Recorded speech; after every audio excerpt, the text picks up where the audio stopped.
Il existe une forme de violence qui ne laisse pas de bleu, mais qui déforme le regard que tu portes sur toi. Elle ne hurle pas, elle insinue, elle ne frappe pas, elle s'infiltre. Et un jour, sans t'en rendre compte, tu commences à douter. Douter de ce que tu as vu, douter de ce que tu as entendu, douter de ce que tu ressens. Tu dis quelque chose, on te répond que tu exagères. Tu ressens une blessure, on te dit que tu es trop sensible. Tu poses une limite, on t'accuse d'être froid, ingrat, égoïste. Et petit à petit, ce n'est plus toi qui te raconte. Ce sont eux. Cette spirale insidieuse n'est pas née de ton imagination. Elle est nourrie par des gestes répétés, des mots bien choisis, des silences calculés. Ce n'est pas toi qui invente le malaise.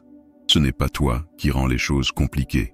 Ce sont des mécanismes de domination, souvent déguisés en amour, en bienveillance, en raison.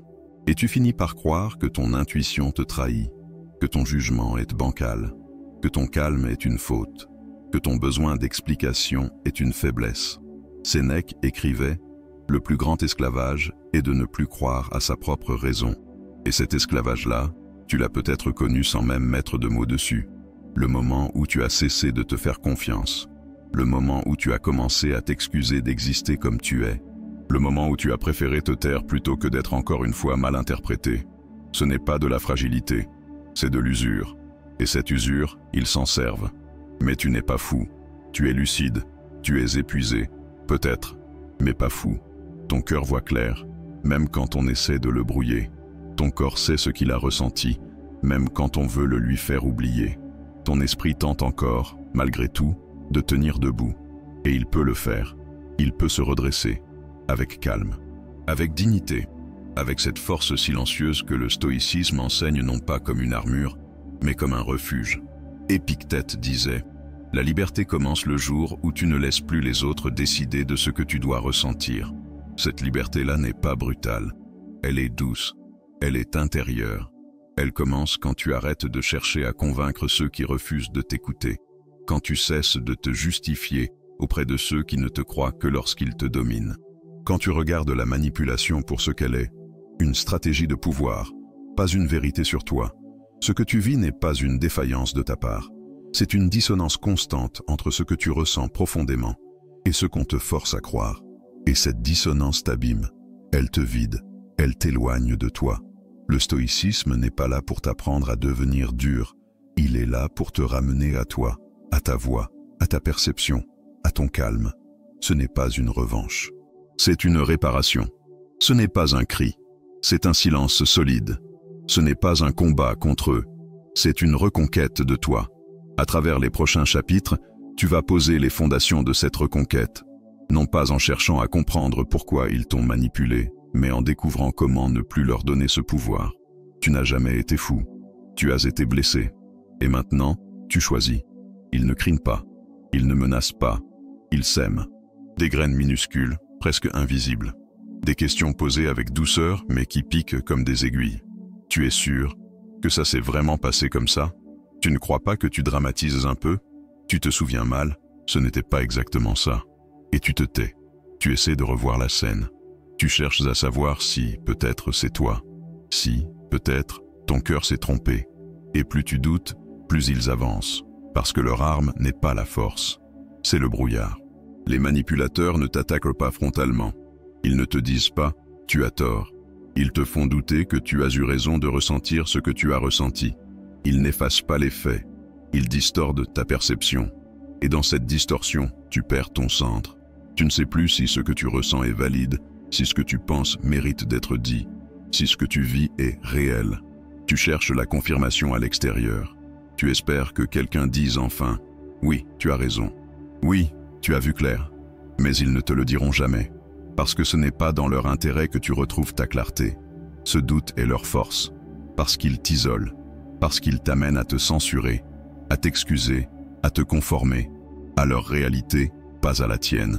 Et c'est là que le stoïcisme intervient. Pas pour te dire d'être fort, mais pour te rappeler que tu es lucide, que tu peux t'ancrer dans ce que tu observes, pas dans ce qu'ils veulent te faire croire, que tu peux te reconnecter à ton corps, à ton instinct, à ton vécu, et que c'est là la vérité, pas dans leurs mots, pas dans leurs justifications, pas dans leurs manipulations émotionnelles si bien enrobées. Marc Aurèle n'aurait pas crié pour rétablir sa version des faits. Il aurait respiré, il aurait observé, et dans ce calme, il aurait reconnu ce qui est, pas ce qu'on lui dit de croire. La sagesse stoïcienne ne te demande pas de convaincre, elle te demande de voir avec netteté, de voir sans peur, de voir même quand on te dit que tu ne devrais pas. Tu n'as pas besoin d'être approuvé pour être certain. Tu n'as pas besoin qu'on valide ce que tu ressens pour que ce soit vrai. Tu as vécu ce que tu as vécu, tu as vu ce que tu as vu, et tu ressens ce que tu ressens. C'est là ton socle, ton point d'ancrage. C'est ce que les manipulateurs essaient d'ébranler. Mais c'est aussi ce que le stoïcisme t'invite à protéger, sans cri, sans guerre, mais avec une force qui ne se laisse plus faire. Ce doute que tu portes, il ne t'appartient pas. Il a été planté, arraché, replanté, nourri, mais tu peux cesser de l'arroser. Tu peux cesser de lui donner ton énergie, et tu peux, doucement, lentement, revenir à cette certitude intérieure que personne ne peut t'enlever. Ce que tu ressens est légitime, même si personne ne l'admet, même si personne ne le reconnaît. Ta lucidité est une force. Ne la laisse plus entre leurs mains. Il y a une fatigue que les mots ne peuvent pas expliquer. Une fatigue qui ne vient ni du travail, ni du manque de sommeil, mais de l'espoir déçu. L'espoir que cette fois, peut-être, ils vont comprendre. Que cette fois, ils vont écouter, s'excuser, changer. Tu fais des efforts. Tu ajustes ton ton. Tu choisis bien tes mots. Tu restes calme. Tu expliques, encore. Et à la fin, tout se retourne contre toi. Ce que tu dis devient une attaque. Ce que tu ressens devient une exagération. Ce que tu vis devient un reproche. Et tu restes là, vidé, avec ce goût amer, celui d'avoir tout donné pour ne rien recevoir, sauf un nouveau doute. Tu ne peux pas guérir dans un lieu qui nie ta douleur. Tu ne peux pas guérir là où l'on joue avec ta mémoire, avec ton cœur, avec ta confiance. Le stoïcisme n'est pas une théorie froide qui t'invite à tout encaisser. Il est une lucidité bienveillante. Il te dit, ne perds pas ta paix dans l'attente d'une justice extérieure. Ne suspends pas ton apaisement à la réaction de ceux qui t'ont blessé au haut, car certains ne comprendront jamais. Non pas parce qu'ils ne peuvent pas, mais parce que cela leur coûterait trop de reconnaître ce qu'ils font. Espérer que la source de ton poison devienne ta guérison, c'est un cercle sans fin. Et ce cercle te détruit. Marc Aurèle aurait dit, agis selon ta droiture, sans attendre que l'autre change. Ce n'est pas de l'indifférence, c'est de la survie intérieure. Quand une discussion commence à déformer la réalité, tu peux t'en retirer. Quand un échange devient un piège, tu peux poser un silence.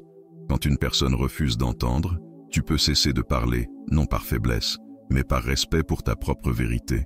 Certains lieux ne sont pas faits pour toi. Certains dialogues ne sont pas faits pour aboutir. Et certaines présences ne sont pas des compagnies, mais des prisons.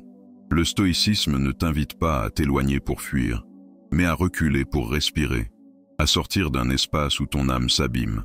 Car tu ne peux pas te reconstruire là où chaque brique est instable, chaque parole piégée, chaque silence utilisé contre toi. Il ne s'agit pas de leur faire la guerre, il s'agit de te retirer du champ de bataille. Il ne s'agit pas de leur prouver qu'ils ont tort, il s'agit de cesser de t'oublier dans cette quête. La guérison ne commence pas quand l'autre s'excuse.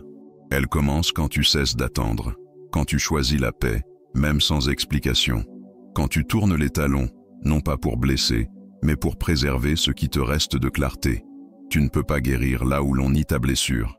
Tu ne peux pas respirer là où l'air est toxique. Et tu ne peux pas être entendu là où l'on a décidé de ne pas t'écouter.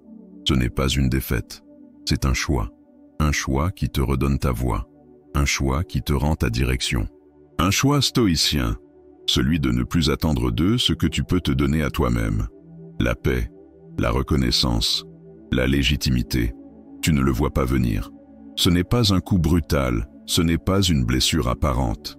C'est un lent glissement, une façon de te faire sentir coupable, juste assez pour que tu cèdes, juste assez pour que tu te remettes en question, juste assez pour que tu demandes pardon, alors que tu n'as rien fait de mal. À force, tu ne sais même plus où commence ta pensée et où commence la leur. Tu dis « désolé » et pour des choses que tu ressens. Tu expliques ce que tu n'as pas à justifier. Tu cherches la paix, mais en te trahissant. C'est ça, la manipulation affective. Ce n'est pas une domination frontale, c'est une prise d'espace, une intrusion dans ton monde intérieur. Elle utilise ta gentillesse ton désir de bien faire, ton besoin de lien. Et à chaque fois que tu te justifies, à chaque fois que tu leur donnes le droit d'évaluer ce que tu ressens, tu leur rends une parcelle de ton pouvoir. Ils ne te l'arrachent pas, tu le leur tends, parce que tu espères encore qu'ils comprennent, parce que tu crois au fond que tu dois faire plus pour être aimé, reconnu, respecté. Mais le stoïcisme n'est pas là pour t'encourager à te battre contre eux. Il est là pour te rappeler que ton âme n'appartient à personne. Ne rends pas ton âme tributaire d'un autre, disait Marc Aurèle. Ce n'est pas à eux de décider si tu es légitime. Ce n'est pas à eux de valider ton vécu. Ce n'est pas à eux de dicter ta paix. Chaque fois que tu t'expliques face à un mur, tu te retires un peu plus de toi-même. Chaque fois que tu veux prouver que tu es une bonne personne à quelqu'un qui joue avec ta clarté, tu t'éloignes de ta propre dignité. Ce que tu ressens n'a pas besoin d'être justifié. Ce que tu décides n'a pas besoin d'être approuvé. Ce que tu choisis d'écouter en toi vaut plus que leur retournement de situation, que leur « tu es trop sensible », que leur regard qui juge sans comprendre. Tu n'as pas à t'expliquer à ceux qui utilisent ta voix contre toi. Tu n'as pas à ouvrir ton cœur à ceux qui y entrent pour le redessiner selon leurs règles. Tu as le droit de dire non, sans débat. Tu as le droit de t'éloigner, sans scandale. Tu as le droit de protéger ta paix, sans culpabilité. La réponse stoïcienne, ce n'est pas de faire plus, c'est de faire mieux.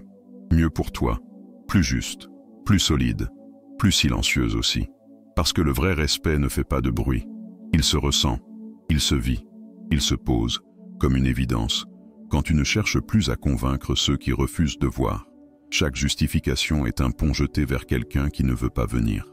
Chaque explication est une énergie que tu pourrais mettre à reconstruire ta sérénité. Tu n'es pas là pour réparer leur regard, tu es là pour redonner de la lumière à ton propre jugement. Et dans cette lumière, tu n'as plus besoin de t'expliquer, tu as juste besoin d'être, pleinement, silencieusement, sereinement. Rien n'agace plus un manipulateur qu'un visage calme. Rien ne l'ébranle plus qu'un silence qui ne supplie pas. Ils ont appris à te connaître à travers tes émotions, à anticiper ta réaction, à jouer avec ton besoin d'être entendu, compris, consolé. Ils se nourrissent de ton agitation, car elle leur donne un avantage. Elle leur offre des prises. Mais le jour où tu deviens tranquille, tu deviens pour eux un mystère. Et ce mystère les dérange, parce qu'il échappe à leur contrôle. Ils te diront alors que tu es froid, indifférent, distant. Ils interpréteront ton calme comme un retrait coupable. Ils accuseront ton silence d'être une fuite. Ils feront tout pour t'arracher à cet espace intérieur. Parce qu'un esprit paisible, c'est un esprit qu'on ne peut plus manipuler. Parce que ton calme est une barrière invisible contre leur emprise. Mais ce calme, tu ne l'as pas volé. Tu l'as construit, pierre après pierre, larmes après larmes. Il est le fruit d'un combat que personne n'a vu. Il est né du besoin vital de ne plus te perdre dans les réactions. Le stoïcisme ne t'a pas appris à devenir insensible. Il t'a appris à choisir ce que tu veux nourrir en toi. Il t'a appris que tu pouvais rester en paix, même dans l'incompréhension, même dans l'attaque, même dans l'injustice. Ton calme n'est pas une faiblesse. C'est une force intérieure qui ne cherche plus à convaincre. Une force qui sait que la vérité ne dépend pas du volume. Une force qui comprend que toute énergie dépensée à se justifier face à un esprit fermé est une énergie volée à sa propre clarté. Et ce calme dérange, car il ne peut pas être dirigé. Il ne s'excite pas. Il ne se justifie pas. Il ne répond pas aux provocations. Il observe. Il reste. Il choisit. Ce calme est une puissance que peu comprennent, car il ne fait pas de bruit. Mais c'est justement pour cela qu'il est redoutable. Il dit sans dire. Il répond sans parole. Il affirme sans avoir à lever la voix. Tu n'as pas à te défendre d'être en paix. Tu n'as pas à te sentir coupable de ne plus réagir. Ce n'est pas une carapace. C'est un retour à toi. C'est le choix de ne plus offrir ton âme au désordre des autres. C'est le fruit d'un travail invisible, profond, quotidien. Et ceux qui voient ton calme comme une faiblesse ne comprennent pas la tempête que tu as dû traverser pour l'atteindre. Marc Aurèle aurait dit « Ce n'est pas ce qui arrive qui trouble l'homme, mais l'opinion qu'il s'en fait. » Et toi, tu as changé ton regard. Tu as cessé d'être en guerre contre les autres pour être enfin en alliance avec toi-même. Ton calme est ton bouclier. Il est ta réponse. Il est ta reconquête. Alors, laisse-les penser ce qu'ils veulent. Laisse-les interpréter ton silence. Laisse-les chercher une faille là où tu as construit un socle. Car tu sais, maintenant, que ce calme que tu portes, c'est ta dignité retrouvée. Il y a une forme de torture douce, insidieuse, presque invisible, qui consiste à devoir sans cesse se justifier face à quelqu'un qui ne veut pas comprendre. Tu expliques une fois, puis 2, puis 10. Et plus tu parles, plus ta voix semble perdre de sa force. Plus tu détailles, plus il retourne tes mots. Et au bout d'un moment, tu n'essayes plus de te faire comprendre. Tu essaies juste de ne pas perdre pied dans ta propre perception. C'est ça, la mécanique du doute imposé. Ce n'est pas une dispute, ce n'est pas un malentendu, c'est une déformation calculée. Ils t'emmêlent dans leur version, ils remodèlent les faits, ils changent le sens de tes phrases. Et tu te retrouves à devoir défendre ton honnêteté, ta mémoire, ton intégrité, alors que rien de tout cela n'aurait dû être mis en doute. Le piège, c'est de croire qu'en te justifiant davantage, tu finiras par les faire revenir à la raison. Le piège, c'est d'espérer qu'en montrant ta bonne foi, ils finiront par reconnaître leur mauvaise foi. Mais comme le disait Sénèque, celui qui cherche la validation d'un menteur se perd, parce que ce n'est pas la vérité qu'il cherche. C'est le contrôle. Et tant que tu joues sur leur terrain, tu es condamné à perdre, même quand tu dis la vérité. Alors le stoïcisme te propose autre chose. Il ne t'invite pas à crier plus fort. Il ne t'invite pas à devenir dur. Il t'invite à te retirer du théâtre, à ne plus monter sur scène quand le scénario est truqué. Il t'invite à ne plus prouver ta lumière à ceux qui n'ont de cesse de l'éteindre. Parce que ton énergie est précieuse. Parce que ton calme est plus puissant qu'un discours. Parce que ta clarté ne dépend pas de leur adhésion. Il est temps de comprendre que tu n'as rien à prouver. Rien. À personne. Surtout pas à ceux qui jouent avec ta vérité pour mieux t'en détourner. La dignité ne s'explique pas. Elle se vit.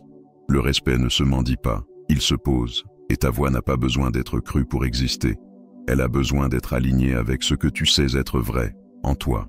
Si tu continues à t'épuiser à convaincre ceux qui refusent d'écouter, tu abandonnes ton pouvoir intérieur. Mais si tu choisis de te taire, pas par soumission mais par souveraineté, alors tu redeviens le maître du récit. Tu coupes le fil invisible qui t'attachait à leur labyrinthe. Tu ne fuis pas, tu te recentres. Ce détachement, c'est un choix. Ce n'est pas de l'indifférence, c'est de la sagesse. C'est la capacité à reconnaître que certaines batailles ne sont pas des quêtes de vérité, mais des pièges pour t'en détourner. Alors retiens cela. Ta vérité n'a pas besoin de spectateurs. Elle n'a pas besoin d'applaudissements. Elle a seulement besoin d'un lieu sûr en toi, pour respirer, pour vivre, pour grandir, en paix. Tu as cru que la bonté suffisait, que si tu faisais preuve de patience, de compréhension, de tendresse, l'autre finirait par s'adoucir. Tu t'es dit que crier ne servait à rien, que répondre à la violence par le calme te préserverait. Et tu avais raison. Mais seulement si cette bonté était aussi une frontière. Seulement si ce calme n'était pas confondu avec de la soumission. Le problème, ce n'est pas ta gentillesse. C'est l'endroit où tu la déposes. Certains visages sourient pendant qu'ils t'utilisent. Certains regards feignent l'innocence pendant qu'ils manipulent ta compassion. Et si tu ne poses pas de limites, ils ne s'arrêtent pas. Ils avancent. Parce que tu laisses la porte ouverte. Parce que tu confonds encore tolérance et abandon de soi. Le stoïcisme n'a jamais dit « deviens dur ». Il dit « deviens solide ». Ne renonce pas à ta bonté, mais ne la laisse pas être un piège. Sois doux dans l'intention, mais clair dans l'attitude. Sois chaleureux dans le cœur, mais ferme dans les actes. Et surtout, n'aie plus peur de décevoir ceux qui abusent de ta lumière. Dire non n'est pas de la violence, c'est de la vérité. Partir sans te justifier n'est pas de l'égoïsme, c'est du respect de soi. Mettre un terme à une relation toxique, c'est parfois l'acte le plus compatissant que tu puisses poser, pour toi, mais aussi pour l'autre, car tu refuses de nourrir une illusion. Tu refuses de continuer à valider un comportement destructeur. Marc Aurèle disait « Que ton âme demeure inébranlable, même quand ton cœur voudrait se disperser. » Cela veut dire « N'étouffe pas ton amour, mais ne le laisse pas être piétiné. » Cela veut dire « Tu peux tendre la main, mais tu n'as pas à te coucher au sol pour qu'on te remarque. » Cela veut dire « Sois un arbre, enraciné, vivant, offert, mais jamais arraché. » Ta gentillesse n'est pas naïveté. Elle devient force le jour où tu n'attends plus qu'on la reconnaisse. Le jour où tu la donnes avec conscience, pas avec l'espoir d'être aimé en retour. Elle devient lumière quand elle éclaire sans s'éteindre dans le regard des autres. Alors ne change pas ton cœur. Protège-le. Entoure-le de discernement. Laisse-le battre fort, mais pas n'importe où. Offre-le à ceux qui en prennent soin.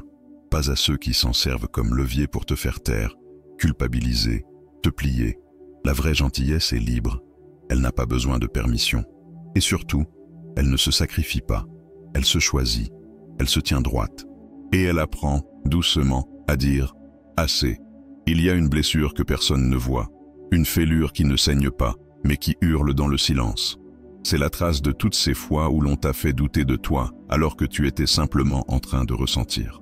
C'est ce que la manipulation sait faire de plus vicieux. Elle ne t'attaque pas frontalement, elle s'insinue en toi. Elle transforme tes émotions en faiblesse, ton intuition en paranoïa, ta sensibilité en pathologie.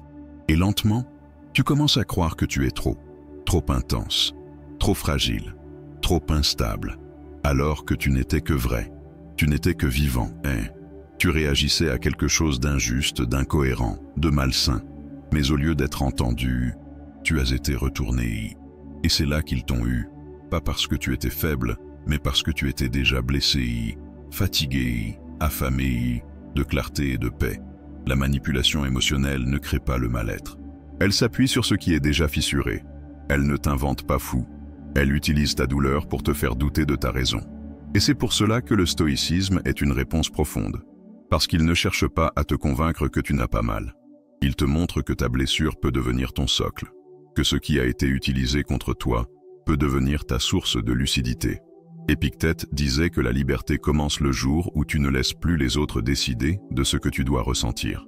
Cela veut dire, tu reprends ta boussole, tu cesses de t'excuser pour ce que tu ressens, tu réapprends à faire confiance à ton instinct, tu refuses de te faire diagnostiquer par ceux qui t'ont confondu volontairement. Et surtout, tu soignes en toi ce qui les a laissés entrer. Parce que oui, tu as été blessé, mais cette blessure n'est pas une faiblesse. C'est un signal. C'est ce qui te rend plus conscient, plus fin, plus humain. Ce n'est pas toi le problème. Ce sont les jeux d'ombre autour de toi qui ont fait de ta lumière un fardeau.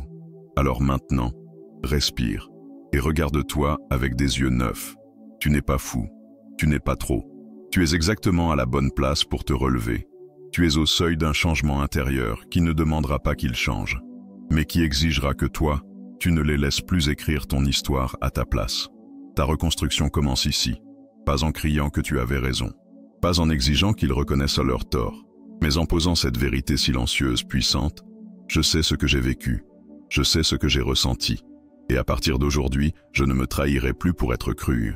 Il y a un moment où le brouillard se dissipe, où, sans éclat, sans cri, sans victoire bruyante, tu comprends. Tu vois les fils invisibles qui te tiraient, les mots doux qui enchaînaient, les silences lourds qui t'étouffaient. Tu ne veux plus les comprendre, tu ne veux plus les changer, tu ne veux plus attendre qu'ils avouent. Tu veux seulement retrouver ton centre, cet espace à l'intérieur où tu peux respirer sans permission. La manipulation, tu le sais maintenant, ne se nourrit pas que de malveillance. Elle se nourrit de ton silence. Elle grandit dans ta culpabilité. Elle prospère dans ton espoir que, peut-être, un jour, ils verront ce qu'ils t'ont fait. Mais ce jour ne vient pas toujours. Et tu ne peux pas l'attendre éternellement. Sénèque l'a dit, « Celui qui s'appartient n'est jamais la proie de personne. » Cela signifie que tant que tu te tiens debout à l'intérieur, rien ne peut te réduire à l'extérieur. Ce n'est pas une armure. C'est un recentrage. C'est un serment invisible que tu te fais, en toi-même, dans le calme. Je ne serai plus le champ de bataille des humeurs des autres. Marc Aurèle ajoutait, « Ce que tu tolères, tu l'enseignes. Ce que tu refuses avec calme, tu l'effaces. Tu n'as pas besoin de crier pour poser une frontière. Tu n'as pas besoin d'expliquer pour t'en aller. Tu n'as pas besoin d'une permission pour te respecter. La force silencieuse, c'est celle qui agit sans bruit, mais dont la trace transforme tout. Tu n'es plus là pour prouver. Tu n'es plus là pour mendier une reconnaissance. Tu es là pour te retrouver, pour redevenir un sanctuaire. Pas une vitrine exposée au jugement, au désir, aux manipulations des autres. Un lieu intérieur sacré que l'on ne visite qu'avec respect ou pas du tout. La vérité, c'est que tu étais déjà assez.